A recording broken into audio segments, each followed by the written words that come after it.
আসসালামু আলাইকুম। বিবিএ মিশনের পক্ষ থেকে তানভীর রয়েছে আপনাদের সাথে। আজকে আমাদের অ্যাকাউন্টিংয়ের জার্নালের বেসিক ক্লাসের 5 নম্বর ক্লাস। আপনারা যারা যারা আগের ক্লাসগুলো করেননি আমাদের বিবিএ মিশন পেজ থেকে দেখে নিতে পারেন। এগুলো আমাদের যদিও পেইড ব্যাচের ক্লাস, কিন্তু কিছু ক্লাস স্টুডেন্টদের দেখার জন্য আমরা ফ্রি দিয়ে থাকি। সো তারই ধারাবাহিকতায় আজকের ক্লাসটাও ফ্রি থাকছে। সো এই জার্নালের বেসিক চ্যাপ্টারটা আমরা ফ্রি ক্লাস দিচ্ছি। সো যারা যারা জয়েন করেছেন সবাইকে ধন্যবাদ। এখনই ক্লাস শুরু করব, একটু শেয়ার করে দিবেন। এবং আপনি জানেন যে অ্যাকাউন্টিংয়ে যখন আপনি ফার্স্ট ইয়ারে মাত্র ভর্তি হয়েছেন, আপনার জন্য সব থেকে গুরুত্বপূর্ণ এই জার্নাল চ্যাপ্টারটা। কারণ এই চ্যাপ্টারটা না জানলে আপনি কিন্তু অন্য চ্যাপ্টার অঙ্ক করতে পারবেন না। কারণ এটা হচ্ছে যে হিসাব বিজ্ঞানের একটা ভিত্তি, এটা আপনাকে জানতেই হবে।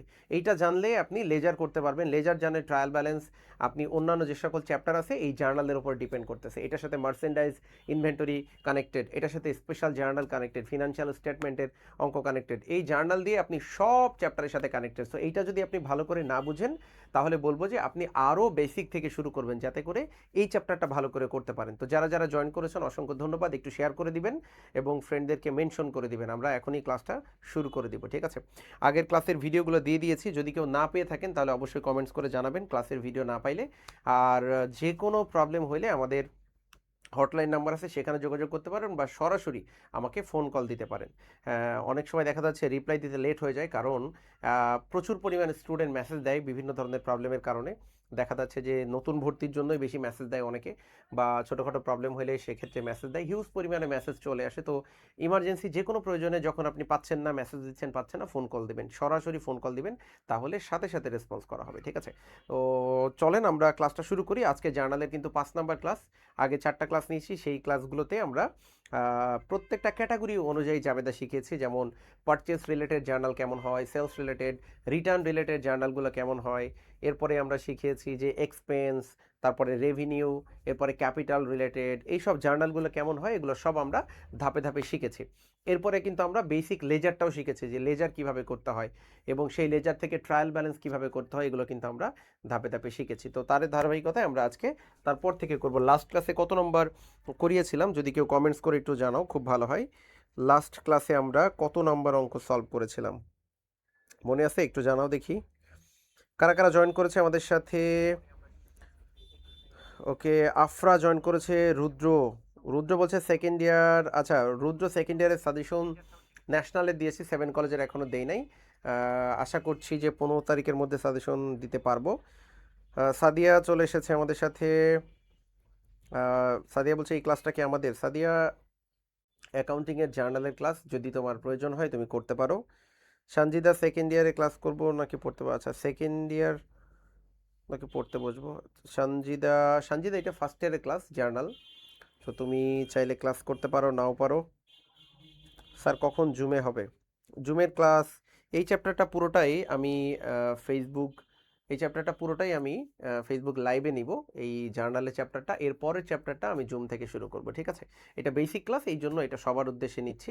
কারণ অনেকে ক্লাস দেখতে চায়, ভাইয়া বিবিএ মিশনে কেমন ক্লাস হয়, এই জন্য আর কি এই চ্যাপ্টারটা এখান থেকেই নিচ্ছি। পরের চ্যাপ্টারটা জুমে লাইভ ক্লাস হবে, বা অন্যান্য টিচাররাও কিন্তু জুমে লাইভ ক্লাস নিচ্ছে। সবাই কিন্তু পাবলিক গ্রুপে ক্লাস নিচ্ছে না, সবাই জুমে নিচ্ছে। আমি শুধুমাত্র একটু বলতে পারো যে আমাদের মার্কেটিং পারপাসে আমি শুধু স্মার্ট বোর্ডে ক্লাস নিচ্ছি। তো চলো আজকের ক্লাসটা শুরু করে দিই। কোন পর্যন্ত করিয়েছিলাম একটু কমেন্টস করে জানাইতে বলেছি। আর একটা জিনিস একটু জানাই দিবা যে তুমি কোন ডিপার্টমেন্টের স্টুডেন্ট। হ্যাঁ, এটা একটু জানাই দিবা, তুমি কোন ডিপার্টমেন্টের স্টুডেন্ট, এটাও একটু জানাই দিবা, ঠিক আছে? ওকে, আমরা সংজ্ঞা টঙ্গা এইসব অঙ্ক টঙ্ক সব শেষ করে ফেলেছি।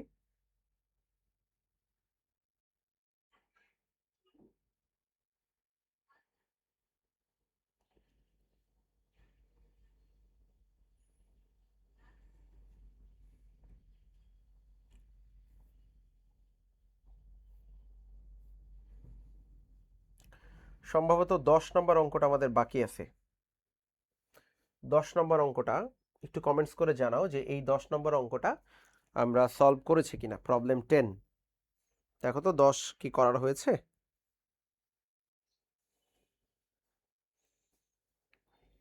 খতিয়ানের একটা পুরো ম্যাথ করে দিলে ভালো হয়, ঠিক আছে? বিষয়টা নোট করে রাখছি, খতিয়ানের একটা অঙ্ক পুরোটা করিয়ে দিব।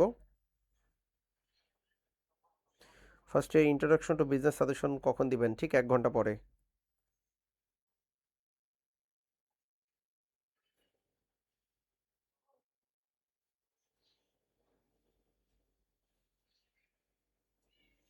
ওকে, তো চলেন ক্লাসটা শুরু করে দেই।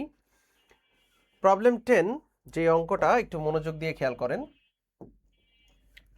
Mister Akib started his own delivery. Mr. Akib started his own delivery service, Akib Deliveries, on January 1, 2009. The following transaction occurred during the month of January. দেখেন এটা জানুয়ারি মাসের অঙ্ক, তাই না?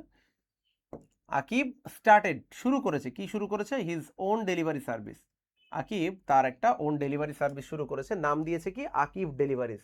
জানুয়ারি 1, 2009 সালে সে শুরু করেছে। দ্য ফলোইং ট্রানজেকশন অকার্ড, তার এই যে ফলোইং ট্রানজেকশন, নিচের যে ট্রানজেকশনগুলো অকার্ড সংগঠিত হয়েছে during the month of January, জানুয়ারি মাসে যেগুলো যে লেনদেনগুলো সংগঠিত হয়েছে সেগুলো নিচে দেওয়া আছে। তো কি কি লেনদেন সংগঠিত হয়েছে দেখো। মিস্টার আকিব ইনভেস্টেড টাকা 30,000 cash in the business. Akib কি করেছে? 30,000 টাকা ক্যাশ ইনভেস্ট করেছে, ব্যবসায় 30,000 টাকা ক্যাশ ইনভেস্ট করেছে। মালিক যদি ইনভেস্ট করে 30,000 টাকা, মালিক কিন্তু নগদ টাকা ইনভেস্ট করেছে, তাই না? বলো, কে ইনভেস্ট করেছে? মালিক ইনভেস্ট করেছে নগদ টাকা।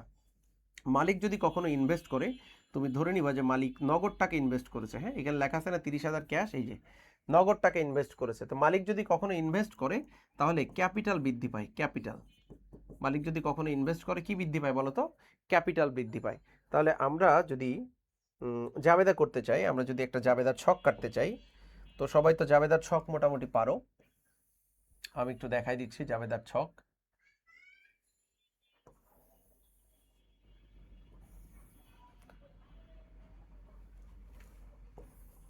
জাবেদার ছক তোমরা সবাই পারো, আমি একটু দেখাই দিচ্ছি। প্রথমে ডেটের একটা ঘর দিতে হবে, এরপরে এই পাশে একটা ডেবিট টাকা ক্রেডিট টাকার ঘর দিবা,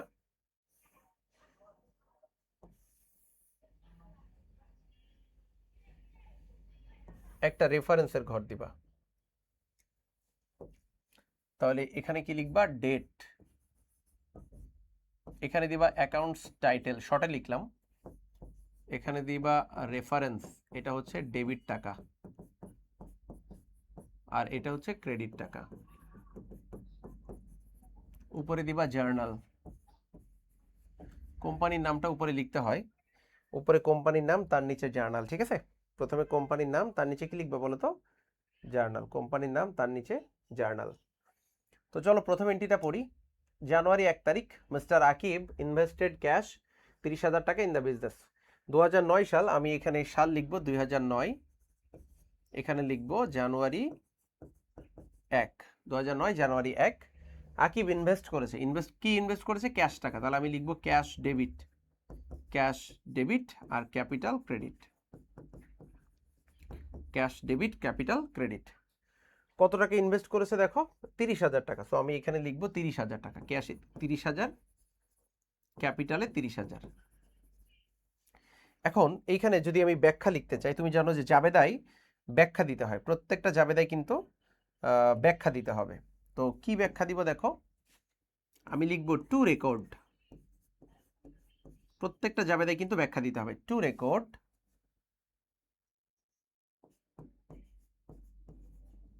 invested cash in the business.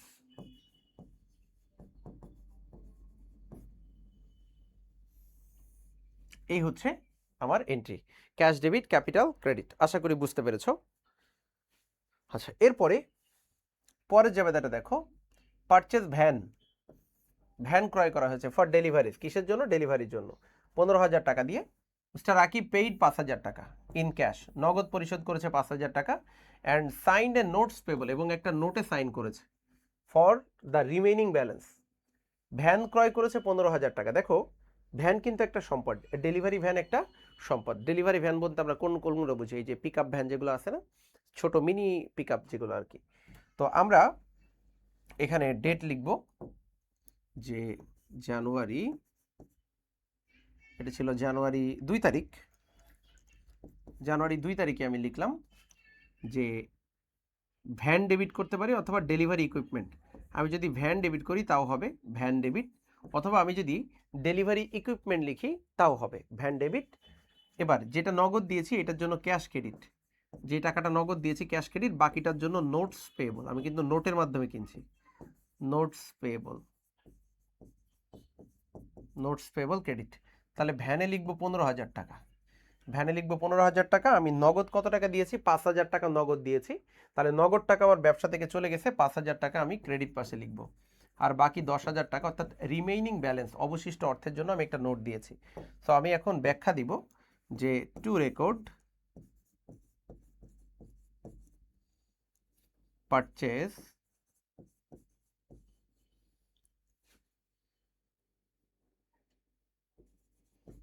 purchased a van on cash and note.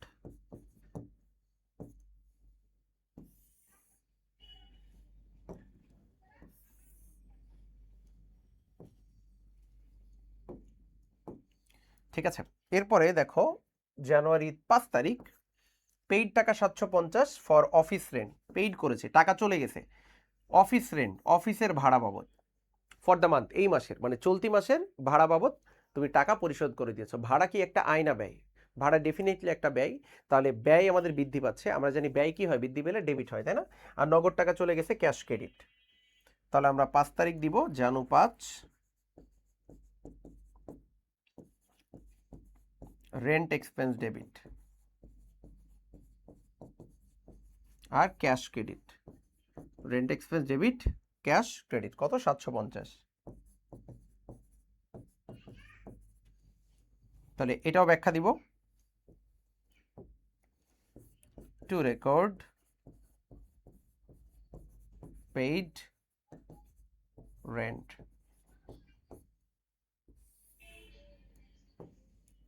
ঠিক আছে, পরেরটায় আসি। 7 তারিখে পারফর্ম টাকা 3200 of service on account, on account মানে আমরা জানি বাকিতে, তাই না? বলো অন অ্যাকাউন্ট মানে কি? বাকিতে। পারফর্ম টাকা 3200 অফ সার্ভিস, সার্ভিস মানে কি? সেবা, একটা সেবা দিয়েছো কিন্তু সেটা বাকিতে। সেবা দিলে আয় হয় না ব্যয় হয় বলো তো? সেবা দিলে কিন্তু আয় হয়, সেবা দিলে কি হয়? আয় হয়, আর আয় কিন্তু ক্রেডিট হয়। সেবা দিলে আয় হয়, আয় কি হয় বলো তো? ক্রেডিট হয়। তাহলে আমি 3200 টাকা সেবা দিয়েছি বাকিতে, টাকা পাইনি। আমি যদি 3200 টাকা সেবা দেই বাকিতে, এখানে আমি লিখব জানুয়ারি 7 সেবা দিয়েছি টাকা পাইনি। টাকা না পাইলে যার কাছে টাকা পাবো তাকে বলে দেনাদার, যার কাছে আমি টাকা পাবো তাকে কি বলে? দেনাদার। দেনাদারের ইংরেজি কি? Accounts receivable. তাহলে আমি জাবেদা করব accounts receivable debit,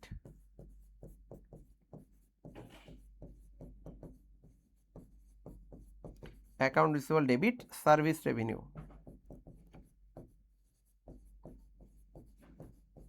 service revenue credit, account receivable debit service revenue credit কত টাকা? 3200 টাকা। টু রেকর্ড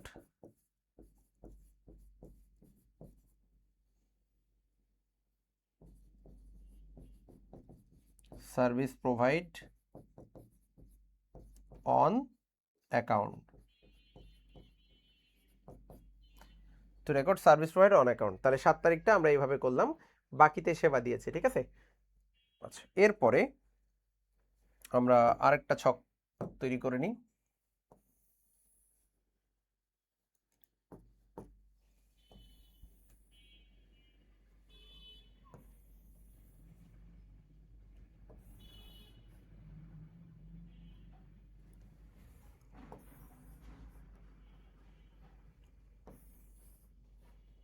এটা হচ্ছে ডেট, এরপরে ডেবিট টাকা ক্রেডিট টাকা দিতে হবে, রেফারেন্সের একটা ঘর দিতে হবে,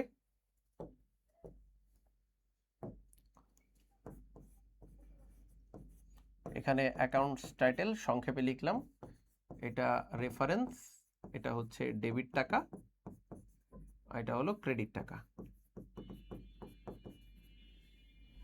এখানে লিখবো জার্নাল।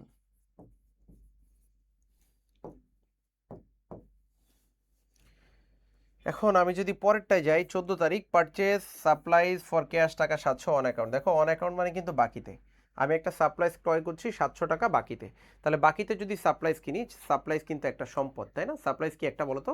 সম্পদ, একটা সম্পদ কিন্তু বাকিতে কিনছি। আমার ব্যবসা প্রতিষ্ঠানে কি বাড়ছে? সাপ্লাইজ একটা সম্পদ বাড়ছে, সম্পদ বৃদ্ধি পাইলে সম্পদ ডেবিট, তাহলে সাপ্লাইজ যেহেতু সম্পদ, সাপ্লাইজ ডেবিট হবে। আর বাকিতে কেনার কারণে অ্যাকাউন্টস পেবল ক্রেডিট হবে। বাকিতে কিনলে পাওনাদার বাড়ে, তাই না? তুমি কি টাকা পরিশোধ করেছো? করনি, তাহলে বাকিতে কিনলে কি বাড়ে? পাওনাদার বাড়ে, অ্যাকাউন্টস পেবল। তাহলে 14 তারিখ দিয়ে আমি জাবেদা করবো supplies debit, accounts payable credit. তাহলে এখানে লিখবো জানু 14 supplies debit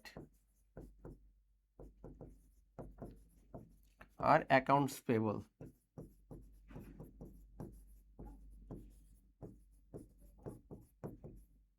accounts payable credit কত টাকা? 700, কত টাকা ছিল আমাদের 14 তারিখ? 700 টাকা।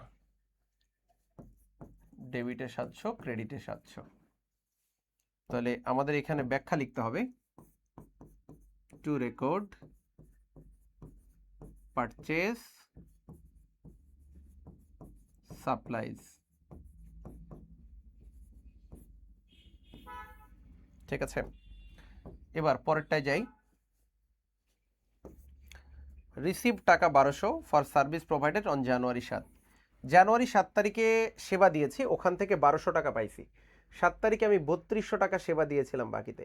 এই 3200 টাকা যে সেবা দিয়েছি বাকিতে, এখান থেকে আমি 1200 টাকা পাইছি 18 তারিখে, তাই না? তার মানে দেনাদার থেকে টাকা পাইছি। কার থেকে টাকা পাইছি? দেনাদার থেকে 1200 টাকা পাইছি। তাহলে 18 তারিখ দিব এখানে, জানুয়ারি 18। দেনাদার থেকে যখন আমি টাকা পাই, ক্যাশ ডেবিট হবে, ক্যাশ ডেবিট। আর অ্যাকাউন্ট রিসিভেবল ক্রেডিট।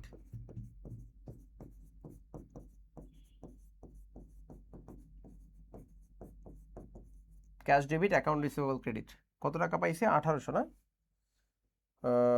দেনাদার থেকে 1200 টাকা পাইছি।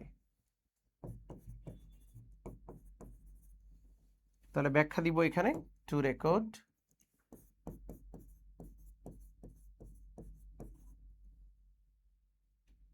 Record received cash, to record received cash.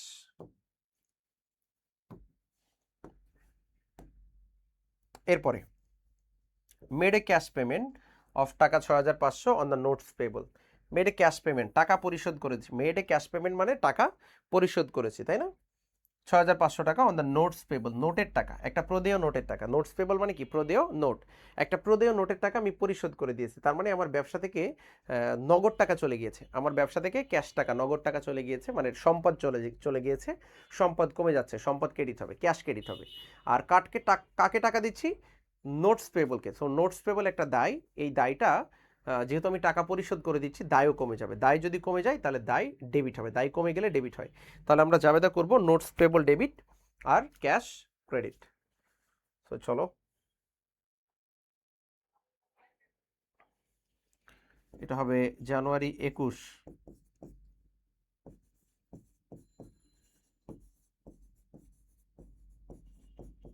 Notes payable debit cash credit, তাই না? Notes payable debit cash credit কত টাকা? 6500।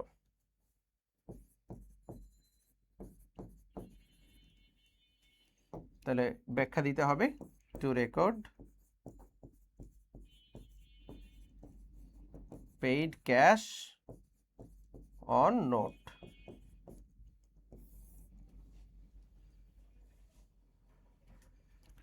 এরপরে 28 তারিখ রিসিভ ক্যাশ টাকা 1850 অ্যাজ ফুল সেটেলমেন্ট। এটা একটা মোস্ট ইম্পর্টেন্ট এন্ট্রি, এটা মনে রাখতে হবে। রিসিভড ক্যাশ, টাকা পেয়েছি, নগদ টাকা পেয়েছি 1850 টাকা as full settlement. Full settlement মানে পূর্ণ নিষ্পত্তি of remaining money for the service provided January 7। দেখো জানুয়ারি 7 তারিখে আমি 3200 টাকার একটা সেবা দিয়েছিলাম বাকিতে, 3200 টাকার একটা সেবা দিয়েছিলাম বাকিতে। এরপরে আমি 18 তারিখে 1200 টাকা পেয়েছি। 18 তারিখে আমি 1200 টাকা পেয়েছি। 1200 টাকা পাইলে এখনও 2000 টাকা বাকি আছে। এই 2000 টাকার মধ্যে 1850 টাকা আমি 28 তারিখে পাচ্ছি। 1850 টাকা যদি আমি পাই, 150 টাকা কিন্তু বাকি থাকে, তাই না? এখন বলতেছে যে as full settlement of remaining money. Full settlement মানে পূর্ণ নিষ্পত্তি, মানে যার কাছে তুমি টাকা পাও সে ওই 150 টাকা আর দিবে না, ফুল সেটেলমেন্ট। তার মানে পুরো টাকা আর পরিশোধ সে করবে না, বাকিটুকু টাকা দিবে না। তো যেহেতু তুমি টাকা পাইছো, কত টাকা? 1850 টাকা পাইছো। তাহলে তুমি যে কাজটা করবা, তারিখ দিবা 28 তারিখ, জানুয়ারি 28, ক্যাশ ডেবিট 1850, যেটা নগদ পাইছো। বাকি যে 150 টাকা তুমি পাও নাই, ক্যাশ ডেবিট 1850, বাকি যে 150 টাকা পাও নাই সেটা তুমি কি করবা? এটার জন্য তুমি ডিসকাউন্ট ডেবিট করবা 150। আর কত টাকা পাইতে? অ্যাকাউন্ট রিসিভেবল 2000 টাকা। তাহলে অ্যাকাউন্ট রিসিভেবল ক্রেডিট 2000 টাকা করবা, ক্যাশে পাইছো 1850, ক্যাশ ডেবিট, ডিসকাউন্ট ডেবিট আর অ্যাকাউন্ট রিসিভেবল ক্রেডিট। হ্যাঁ, এভাবে যাবে, দেওয়াটা হবে। তাহলে ব্যাখ্যা কি দিব? ব্যাখ্যা দিব টু রেকর্ড রিসিভড ক্যাশ, এতটুকু দিলেও হবে, to record received cash with discount দিয়ে দিও। আচ্ছা, উইথ ডিসকাউন্ট, উইথ ডিসকাউন্ট, ঠিক আছে। 30 তারিখে বলছে পেইড 1200 টাকা ফর এমপ্লয়িজ স্যালারি অ্যান্ড 800 টাকা অ্যাডভার্টাইজিং বিল। তাহলে আমরা জাবেদার ছক আর একটা করে নিই ছোট করে।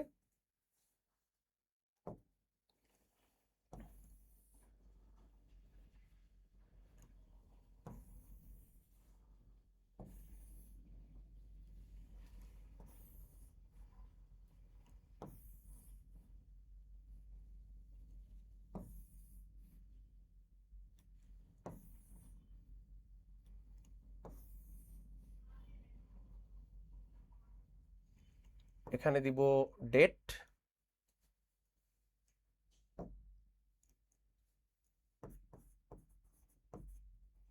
অ্যাকাউন্টস টাইটেল, রেফারেন্স, ডেবিট টাকা, ক্রেডিট টাকা, এখানে লিখবো জার্নাল।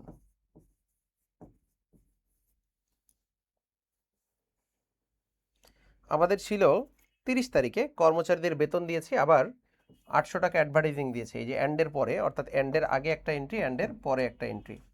তো আমি 1200 টাকা এমপ্লয়ি স্যালারি বেতন দিয়েছি, কর্মচারীদের বেতন দিয়েছি, এমপ্লয়ি স্যালারি, আবার অ্যাডভার্টাইজিং বিল দিয়েছি, দুইটাই কিন্তু ব্যয়, তাই না? 1200 টাকা আর 800 টাকা।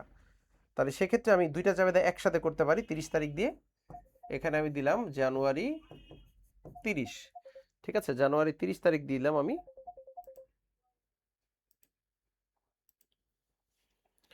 জানুয়ারি 30 তারিখ আমি যদি দেই যে স্যালারি এক্সপেন্স,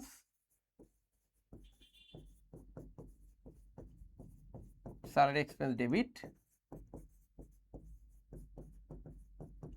অ্যাডভার্টাইজিং এক্সপেন্সও ডেবিট, আর ক্যাশ ক্রেডিট। তাহলে স্যালারি হচ্ছে 1200 টাকা, অ্যাডভার্টাইজিং 800 টাকা, আর দুইটা একসাথে 2000 টাকা ক্রেডিট, তাই না? আমরা ব্যাখ্যা দিতে পারি two record paid salary and advertising,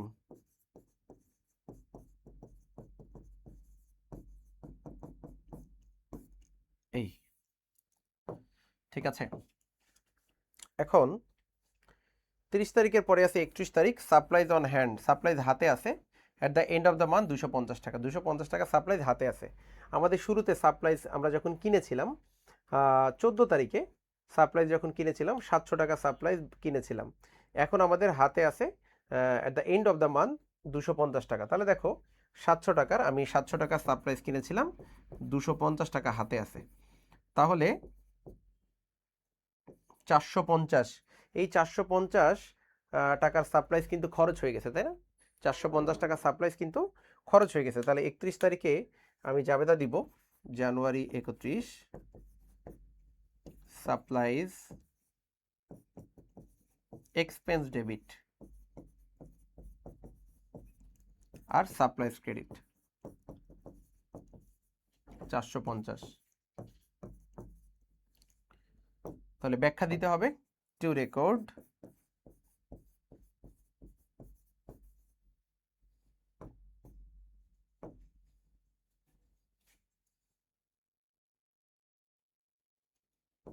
আচ্ছা দেখো, এটা কিন্তু রেকর্ড দিয়ে হবে না, এটা লিখবো টু অ্যাডজাস্ট।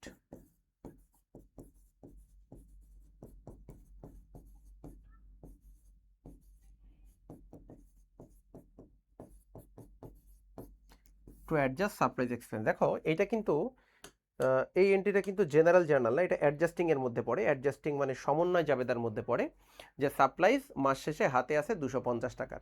তার মানে আগে 700 টাকার কিনেছিলাম, 250 টাকা যদি হাতে থাকে, তার মানে 450 টাকার সাপ্লাইজ আমার খরচ হয়ে গেছে, ব্যয় হয়ে গেছে, তাই না? আগে সম্পদ ছিল, এখন সেটা কি হয়ে গেছে, খরচ হয়ে গেছে, ব্যয় হয়ে গেছে। তো এটা হচ্ছে সমন্বয় জাবেদার মধ্যে পড়ে। সাপ্লাইজ এখানে কিন্তু সাপ্লাইজ এক্সপেন্সটাকে ডেবিট করতে হবে, অর্থাৎ যতটুকু খরচ হয়েছে সেই টাকাটা আমরা ডেবিট করব, ঠিক আছে? আর যদি আমরা জেনারেল জার্নালে করি, এটা করলাম অ্যাডজাস্টিং জার্নালে, আর যদি আমরা জেনারেল জার্নালে করি তাহলে উল্টা জাবেদা দিতে হবে। জেনারেল জার্নালে করলে তখন এই জাবেদাটা না দিয়ে কি দিতে হবে দেখো, যদি জেনারেল জার্নালে করি তাহলে জাবেদা দিব আমরা, দেখো যদি আমরা এই এন্ট্রিটাই জেনারেল জার্নালে করি তাহলে আমরা জাবেদা দিব সাপ্লাইজ ডেবিট। কত টাকা হাতে আছে, 250, আর সাপ্লাইজ এক্সপেন্স ক্রেডিট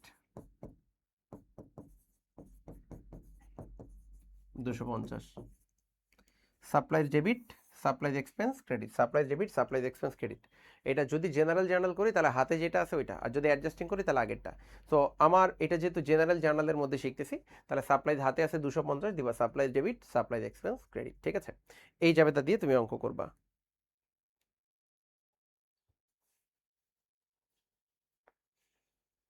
তাহলে জাবেদাগুলো সবগুলো বুঝেছো কিনা একটু কমেন্টস করে জানাও তো, সবগুলো জাবেদা বুঝেছো কিনা একটু জানাও কমেন্টস করে।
ওকে, ঠিক আছে, থ্যাংক ইউ।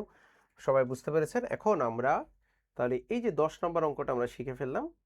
এখানে আমাদের বলেছিল যে গিভ জার্নাল এন্ট্রিজ, জাবেদা দিতে হবে to record the above transaction, এই ট্রানজ্যাকশনগুলো জাবেদা দিতে হবে।